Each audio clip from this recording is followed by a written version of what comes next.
ರೆಡ್ಡಿಯವರ ವಿಚಾರ ಆದರ್ಶ ಅದು ನಮ್ಮ ಒಳಗೆ ಬಂದಿದೆ. ನಾಳೆ ನಾನು ಆ ಸ್ಥಾನಕ್ಕೆ ಹೋದಾಗ ಸಂದೀಪ್ ರೆಡ್ಡಿ ಅವರು ಏನು ದಾರಿಯನ್ನ ಹಾಕಿಕೊಟ್ಟಿದ್ರು ಅದೇ ದಾರಿಯಲ್ಲಿ ನಾನು ಸಾಗಬೇಕು ಅನ್ನುವಂತಹ ವಿಶ್ವಾಸ ನನಗೆ. ಇವತ್ತು ಆತ್ಮಹತ್ಯೆಗಳು ಬಹಳಷ್ಟು ನಡೀತಾ ಇದ್ದಾವೆ. ಪೊಲೀಸ್ ಸ್ಟೇಷನ್ಗಳಲ್ಲಿ ಮಿಸ್ಸಿಂಗ್ ಕೇಸ್ಗಳು ಬಹಳಷ್ಟು ಆಗ್ತಾ ಇದ್ದಾವೆ.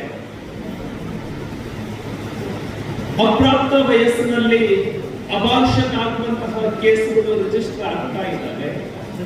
ಯಾಕೆ ಇದೆಲ್ಲ? ಯಾಕೆ ಅಂದ್ರೆ ನಮ್ಮ ಒಳಗೆ ಇರುವ ಆತ್ಮವಿಶ್ವಾಸದ ಕೊರತೆ.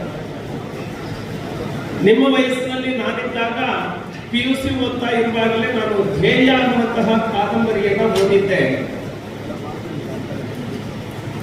ನಿಮಗೆ ಬಿಡುವು ಸಿಕ್ಕಾಗ, ನಿಮ್ಮ ಎಕ್ಸಾಮ್ ಮುಗಿದ ಮೇಲೆ ನಾನು ಬಹಳಷ್ಟು ಪುಸ್ತಕಗಳನ್ನ ಓದ್ತಿರ್ತಾನೆ. ಆದ್ರೆ ನಿಮಗೆ ರೆಕಮೆಂಡ್ ಮಾಡುವಂತಹ ಒಂದು ಕಾದಂಬರಿ ಎಂಡಮೂರಿ ವೀರೇಂದ್ರನಾಥ್ ಅವರು ಬರೆದಿರುವಂತಹ ಧ್ಯೇಯ ಅನ್ನುವಂತಹ ಕಾದಂಬರಿ. ಅದನ್ನ ನೀವು ಓದಲೇಬೇಕು. ಎಕ್ಸಾಮ್ ಇದ್ದಾಗ ಬೇಡ, ಎಕ್ಸಾಮ್ ಮುಗಿದ ಮೇಲೆ ಓದಿ, ರಜೆ ಸಿಕ್ಕಾಗ. ನಾನು ಓದಿದ್ದು 16, 18, 19ನೇ ವಯಸ್ಸಿನಲ್ಲಿ ಇರಬಹುದು. ನನ್ನ ಜೀವನದಲ್ಲಿ ಟರ್ನಿಂಗ್ ಪುಸ್ತಕ ಕೂಡ ಕಾರಣ ಆಗಿತ್ತು. ಅದರಲ್ಲಿ ಒಂದು ಸನ್ನಿವೇಶ ಬರುತ್ತೆ. ಆ ಕಾದಂಬರಿಯ ಕಥಾನಾಯಕ ಅವಿನಾಶ್ ಅಂತ. ಆ ಕಾದಂಬರಿಯ ನಾಯಕಿಯ ಹೆಸರು ನಿಖಿತಾ ಅಂತ. ಆ ಕಾದಂಬರಿಯಲ್ಲಿ ಒಂದು ಸನ್ನಿವೇಶ ಬರುತ್ತೆ.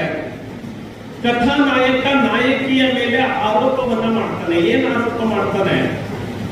ನಾನು ನಿನ್ನನ್ನ ಎಷ್ಟು ಪ್ರೀತಿಸ್ತಾ ಇದ್ದೀನಿ ಅಷ್ಟು ನೀನು ನನ್ನನ್ನ ಪ್ರೀತಿಸ್ತಾ ಇಲ್ಲ ಅನ್ನುವಂಥದ್ದು ಕಥಾನಾಯಕನ ಆರೋಪ. ಅವಿನಾಶನ ಆರೋಪ ನಿಖಿತಾಳ ಮೇಲೆ, ನಾನು ನಿನ್ನನ್ನು ಎಷ್ಟು ಪ್ರೀತಿಸ್ತೇನೆ ಅಷ್ಟು ನೀನು ನನ್ನನ್ನ ಪ್ರೀತಿಸ್ತಾ ಇಲ್ಲ ಅಂತ. ಆ ಕಥಾನಾಯಕಿ ಒಂದು ಕಡೆ ಹೇಳ್ತಾಳೆ, ಆ ಸಾಲು ಹಾಗೆ ನನ್ನ ನಾಲಿಗೆಯ ಮೇಲೆ ಪ್ರಿಂಟ್ ಆಗಿದ್ದಾವೆ. ಕಥಾನಾಯಕಿ ಒಂದು ಕಡೆ ಹೇಳ್ತಾಳೆ, ನೀನು ಹೇಳುವ ಮುಗ್ಧತೆ ಮತ್ತು ಪಾವಿತ್ರ್ಯ ಯಾವುದು? ದಿನವೆಲ್ಲ ಕುಳಿತು ನನ್ನ ಬಗ್ಗೆ ಚಿಂತಿಸುವುದು ಪ್ರೀತಿಸುವುದೇ. ಹಾಗಿದ್ದರೆ ನನಗೆ ಅಂಥದ್ದು ಬೇಡ.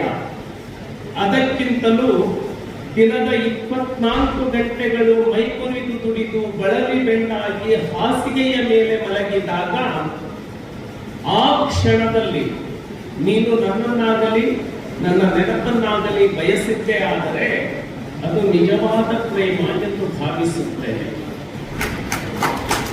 ಮುಂದಿನ ಸಾಲು ಬಹಳ ಮುಖ್ಯ.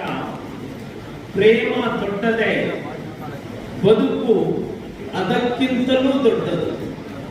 ಪ್ರೀತಿಸುವುದಕ್ಕೆ ಮುಂಚೆ ಬದುಕನ್ನು ನಿರ್ಮಿಸಿಕೊಂಡಿರಬೇಕಾದ್ದು ತೀರಾ ಮುಖ್ಯ. ಹಾಗಾಗಿ ನಾವು ನಮ್ಮ ಬದುಕನ್ನ ನಿರ್ಮಿಸಿಕೊಳ್ಳುವುದಕ್ಕಾಗಿ ನಾವು ಎಷ್ಟು ಹೆಜ್ಜೆಯನ್ನ ಇಡ್ತಾ ಇದ್ದೇವೆ, ಇದು ಬಹಳ ಮುಖ್ಯ. ಹಾಗಾಗಿ ನೀವು ಇಡುವಂತಹ ಒಂದೊಂದು ಹೆಜ್ಜೆ ನಿಮ್ಮ ಬದುಕನ್ನ ನಿರ್ಮಿಸುವಂತಹ ಹೆಜ್ಜೆಗಳು ಆಗಲಿ.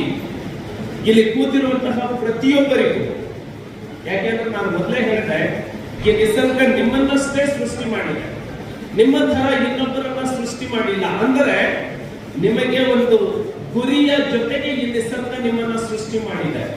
ಹಾಗಾಗಿ ಆ ಸಾಧನೆಯನ್ನ ನೀವು ಮಾತ್ರ ಮಾಡಲಿಕ್ಕೆ ಸಾಧ್ಯ. ನಿಮ್ಮ ಪ್ರತಿಯೊಂದು ಹೆಜ್ಜೆಗಳು ಯಶಸ್ಸನ್ನ ಕೊಡ್ಲಿ.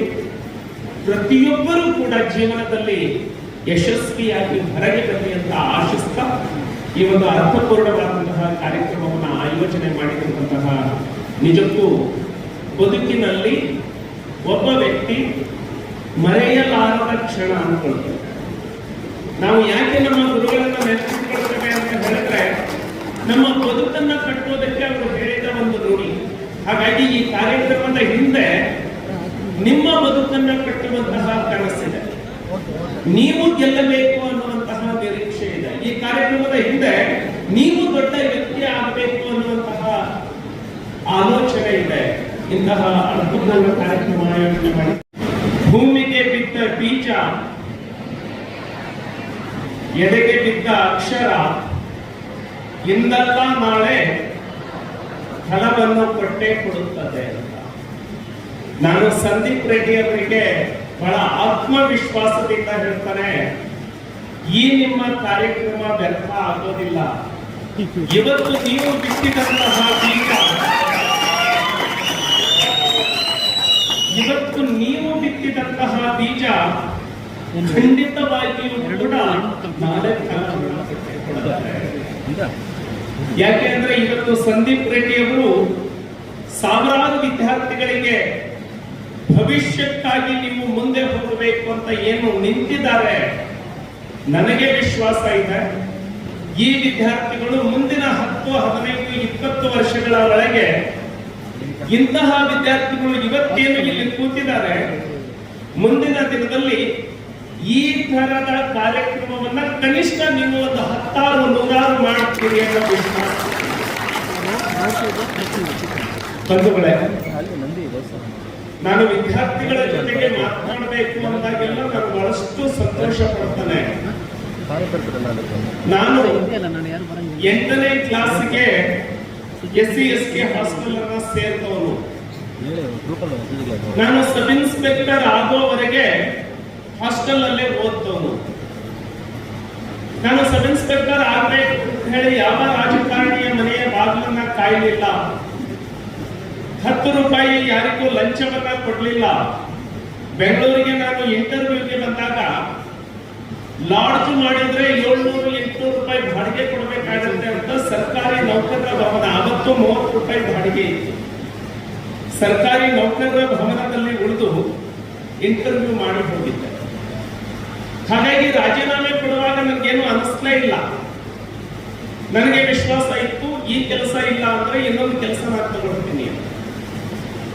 ನಾನು ಓದಿದ್ದು BSc, ಆಗಿದ್ದು ಸಬ್ ಇನ್ಸ್ಪೆಕ್ಟರ್, ಈಗ ಇದ್ದಿದ್ದು ಪಾಲಿಟಿಕ್ಸ್ ಅಲ್ಲಿ. ನಾನು ನಿಮ್ಗೆ ಏನು ಹೇಳ್ತಾ ಇದ್ದೀನಿ ಅಂದ್ರೆ, ನನ್ನ ಸಂಬಂಧಗಳು ಇಲ್ಲ. ನಾನು ಓದಿದ ವಿಷಯಕ್ಕೆ, ನಾನು ಹೋಗಿರೋ ಪ್ರೊಫೆಷನ್ಗೆ, ಈಗ ಇರೋ ಸರ್ವಿಸ್ಗೆ ಬಂದಕ್ಕೊಂದು ಸಂಬಂಧಗಳು ಇಲ್ಲ. ಬಹಳಷ್ಟು ಜನ ವಿದ್ಯಾರ್ಥಿಗಳು ಹೇಳ್ಬಿಡ್ತಾರೆ, ಓದಿದವ್ರು ಎಲ್ಲರಿಗೂ ನೌಕರಿ ಸಿಕ್ಬಿಡತ್ತಾ, ಓದಿದವ್ರು ಎಲ್ಲರೂ IAS KAS ಆಗ್ತಾರ ಅಂತ. ಅಂಬೇಡ್ಕರ್ ಒಂದು ಮಾತನ್ನ ಹೇಳ್ತಾರೆ, ನೀನು ಎಷ್ಟು ಓದಬೇಕು ಅಂತ ಹೇಳಿದ್ರೆ,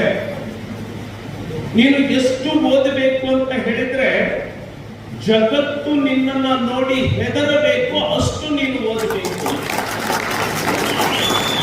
ನೀವೆಲ್ಲರೂ ಯಾಕೆ ಓದಬೇಕು ಅಂತ ಹೇಳಿದ್ರೆ, ನೌಕರಿಗಾಗಿ ಓದೋದಲ್ಲ, ನಿಮ್ಮ ಒಳಗೆ ಇರುವಂತಹ ಶಕ್ತಿಯನ್ನ ಹೊರಗೆ ತೆಗೆಯಲಿಕ್ಕೆ.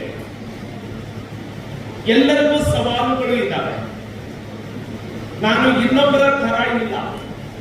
ಇಲ್ಲಿ ಕೂತವ್ರಿಗೆಲ್ಲರೂ ಕೂಡ ನೀವು ಒಬ್ಬರ ತರ ಇನ್ನೊಬ್ಬರ ತರ ಇಲ್ಲ. ನೀವು ಒಬ್ಬ ಇನ್ನೊಬ್ಬನ ಹಾಗೆ ಇರೋದಿಲ್ಲ. ಬಹಳಷ್ಟು ಜನ ನಾವೇನ್ ಮಾಡ್ತೀವಿ ಗೊತ್ತಾ, ಅಯ್ಯೋ ನಾನು ಕರ್ರಗಿದ್ದೀನಿ, ಕಪ್ಪಾಗಿದ್ದೀನಿ, ಅವನು ಬೆಳ್ಳಗಿದ್ದಾನೆ ಅಂತ ಹೇಳಿ ಸಂಕಟ ಪಡ್ತೀವಿ. ಅಯ್ಯೋ ನಾನು ನಮ್ಮ ಅಪ್ಪನಿಗೆ ಕೂಲಿ ಮಾಡ್ತಾ ಇದ್ದಾನೆ, ಅವನು ಬೈಕಲ್ಲಿ ಬರ್ತಾ ಇದ್ದಾನೆ, ನನಗೆ ಓಡಾಡ್ಲಿಕ್ಕೆ ಬೈಕ್ ಇಲ್ಲ. ಆಗ್ಲೇ ಹೇಳಿದ್ರು ಅಕ್ಕ, ಅವರು ಎಷ್ಟು ಚೆನ್ನಾಗಿರೋ ಡ್ರೆಸ್ ಹಾಕೊಂಡಿದ್ದಾರೆ, ನನಗೆ ಆ ಡ್ರೆಸ್ ಸಿಗ್ತಾ ಇಲ್ವಲ್ಲ ಅಂತ. ನೀವು ತಿಳ್ಕೊಳ್ಳಿ, ಈ ನಿಸರ್ಗ ಒಬ್ಬ ವೇದಿಕೆಯ ನನ್ನ ಪ್ರೀತಿಯ ವಿದ್ಯಾರ್ಥಿ ಮಿತ್ರರೇ, ನಾನು ಜಾಸ್ತಿ ಮಾತಾಡೋದಿಲ್ಲ, ನೀವೇನು ಆತಂಕಕ್ಕೆ ಒಳಗಾಗೋದು ಬೇಡ. ಭಗತ್ ಸಿಂಗ್ ಅನ್ನುವಂತಹ ಹೆಸರು ಬಹಳ ದೊಡ್ಡ ಪ್ರೇರಣೆ. LIC ಅವರು ಭಾಷಣ ಮಾಡುವಾಗ ಹೇಳಿದ್ರು, ಭಗತ್ ಸಿಂಗ್ ಅವರನ್ನ 23 ವರ್ಷಕ್ಕೆ ಗಲ್ಲಿಗೆ ಏರಿಸಿದ್ರು. ಭಗತ್ ಸಿಂಗ್, ರಾಜಗುರು ಮತ್ತೆ ಸುಖದೇವ್ ಅವರಿಗೆ ಗಲ್ಲು ಶಿಕ್ಷೆ ನಿರ್ಣಯ ಆಗತ್ತೆ. ದುಂಡು ಮೇಜಿನ ಸಭೆ ನಡೀತಾ ಇರುವಾಗ ಒಬ್ರು ಮುಖಂಡರೇ ಹೇಳ್ತಾರೆ ಬ್ರಿಟಿಷ್ ಅಧಿಕಾರಿಗಳಿಗೆ, ಭಗತ್ ಸಿಂಗ್ ಅನ್ನ ಒಂದ್ ಸ್ವಲ್ಪ ಬೇಗ ಗಲ್ಲಿಗೆ ಹಾಕ್ಬಿಡಿ, ಯಾಕಂದ್ರೆ ಈ ಸಭೆಗೆ ತೊಂದರೆ ಆಗಬಾರ್ದು. ಭಗತ್ ಸಿಂಗ್ಗೆ ಗಲ್ಲ ಶಿಕ್ಷೆ ಘೋಷಣೆ ಆದ ಮೇಲೆ ಒಂದು ಆಸೆ ಇತ್ತು, ನಾನು ಸಾಯುವುದರ ಒಳಗಾಗಿ ಲೆನಿನ್ ಜೀವನ ಚರಿತ್ರೆಯನ್ನು ಓದಿ ಸಾಯಬೇಕು ಅಂತ. ಇನ್ನೊಂದು 4-5 ದಿನ ಅವಕಾಶ ಇದೆ, 4-5 ದಿನದೊಳಗೆ ಆ ಪುಸ್ತಕ ಓದಬೇಕು ಅಂತ ಇಡೀ ರಾತ್ರಿ ಓದಿದ್ದ. ಮಾರ್ಚ್ 23, 1931 ಇಸ್ವಿಗೆ ಬೆಳಿಗ್ಗೆ 6 ಗಂಟೆಗೆ ಜೈಲು ಅಧಿಕಾರಿ ಬಂದು ಹೇಳ್ತಾನೆ, ಭಗತ್ ಸಿಂಗ್ ನಿನಗೆ ಇವತ್ತೇ ಗಲ್ಲಿಗೆ ಏರಿಸ್ತಾ ಇದ್ದೀವಿ ಅಂತ. ಭಗತ್ ಸಿಂಗ್ ಆ ಸಂದರ್ಭದಲ್ಲಿ ಲೆನಿನ್ನ ಪುಸ್ತಕ ಏನು ಓದ್ತಾ ಇದ್ದ, ಪುಸ್ತಕದಿಂದ ಕಣ್ಣನ್ನ ಮೇಲೆ ಎತ್ತೋದಿಲ್ಲ, ಜಸ್ಟ್ ಕೈಯನ್ನ ಹೀಗೆ ಮಾಡ್ತಾನೆ. ಅದರ ಉದ್ದೇಶ ಏನು ಅಂದ್ರೆ, ಇದೊಂದು ಪೇಜ್ ಓದಿ ಮುಗಿಸ್ತೀನಿ, ಅಲ್ಲಿಯವರೆಗೆ ನನಗೆ ಅವಕಾಶ ಕೊಡು. ಆ ಮನುಷ್ಯರಿಗೆ ಇನ್ನು ಸ್ವಲ್ಪ ದಿನದಲ್ಲಿ ನನಗೆ ಗಲ್ಲಿಗೆ ಹಾಕೋರಿದ್ದಾರೆ ಅಂತ ಗೊತ್ತಿದ್ದರೂ ಕೂಡ ಅವನಲ್ಲಿ ತಿಳಿದುಕೊಳ್ಳಬೇಕು ಅನ್ನುವಂತಹ ಉತ್ಸಾಹ ಎಷ್ಟಿತ್ತು. ಗಲ್ಲಿಗೆ ಹಾಕುವಾಗ ಹೇಳ್ತಾನೆ, ಒಬ್ಬ ಭಗತ್ ಸಿಂಗ್ ಸತ್ರ ಏನಾಯ್ತು, ನನ್ನಂತಹ 100 ಭಗತ್ ಸಿಂಗ್ಗಳು ಹುಟ್ಟುತ್ತಾರೆ. ನಿಮ್ಮ ಒಳಗೆ ಇರುವ ಶಕ್ತಿ ಅದು ಬೇರೆ ಯಾರ ಹತ್ರವೂ ಇಲ್ಲ. ನಿಮ್ಮ ಒಳಗೆ ಇರುವಂತಹ ವಿಶೇಷತೆ ಅದು ಇನ್ನೊಬ್ಬರಿಲ್ಲ. ಹಾಗಾಗಿ ಜಗತ್ತಿನಲ್ಲಿ ಸೂಪರ್ ಪವರ್ ಯಾರು ಅಂದ್ರೆ ಅದು ನೀವೇ. ಪ್ರತಿಯೊಬ್ಬನು ನನ್ನ ಒಳಗೆ ಆ ಶಕ್ತಿ ಇದೆ, ಆ ಶಕ್ತಿಯನ್ನ ನಾನು ಹೊರಗೆ ತರಬೇಕು ಅನ್ನುವಂತಹ ಆತ್ಮವಿಶ್ವಾಸ ಇರಬೇಕು. ಆ ಆತ್ಮವಿಶ್ವಾಸದಿಂದ ಯಾರೆಲ್ಲ ಮುಂದೆ ನಡೀತಾರೆ ಜೀವನದಲ್ಲಿ ಅವರು ಸೋಲಿಕ್ಕೆ ಸಾಧ್ಯತೆ ಇದೆ. ಹಾಗಾಗಿ ಈ ಕಾರ್ಯಕ್ರಮ ಅತ್ಯಂತ ಅರ್ಥಪೂರ್ಣವಾದಂತಹ ಕಾರ್ಯಕ್ರಮ. ನಿಮ್ಮೆಲ್ಲರ ಮೇಲೆ ಈ ದೇಶದ ಭವಿಷ್ಯ ನಿಂತಿದೆ. ನಾನು ಕೇವಲ ನಿಮ್ಮ ಭವಿಷ್ಯದ ಬಗ್ಗೆ ಹೇಳ್ತಾ ಇಲ್ಲ, ಕೇವಲ ನಿಮ್ಮ ತಂದೆ ತಾಯಿಗಳ ಭವಿಷ್ಯದ ಬಗ್ಗೆ ಹೇಳ್ತಾ ಇಲ್ಲ, ಕೇವಲ ನಿಮ್ಮ ನೆರೆಹೊರೆಯ ಭವಿಷ್ಯದ ಬಗ್ಗೆ ಹೇಳ್ತಾ ಇಲ್ಲ. ನಿಮ್ಮ ಮೇಲೆ ಈ ಜಗತ್ತಿನ, ಈ ಭಾರತದ, ಈ ದೇಶದ ಭವಿಷ್ಯ ನಿಂತಿದೆ ಅಂತ ಇದೆ.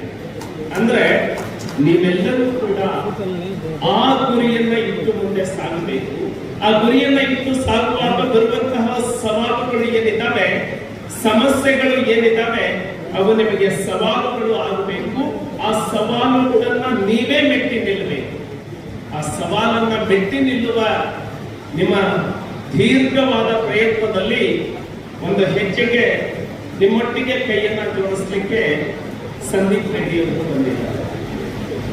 ನಾನು ನಿಮ್ಮೆಲ್ಲರಿಗೆ ವಿನಂತಿ, ಸಂದೀಪ್ ಅವರ ಜೀವನ ನಿಮ್ಮಷ್ಟೇ ಅತ್ಯಂತ ಉತ್ಸಾಹಕ ಸ್ಫೂರ್ತಿಯ ಜೀವನ ಆಗಲಿ ಅಂತ ಹೇಳಿ ಅದೇ ಬೇಡ್ಕೊಂಡು ನನ್ನ ಮಾತನ್ನು ಮುಗಿಸ್ತಾನೆ. ನಿಮ್ಮೆಲ್ಲರಿಗೂ ಯಶಸ್ಸನ್ನು ಹಾರೈಸ್ತಾನೆ. ನಮಸ್ಕಾರ.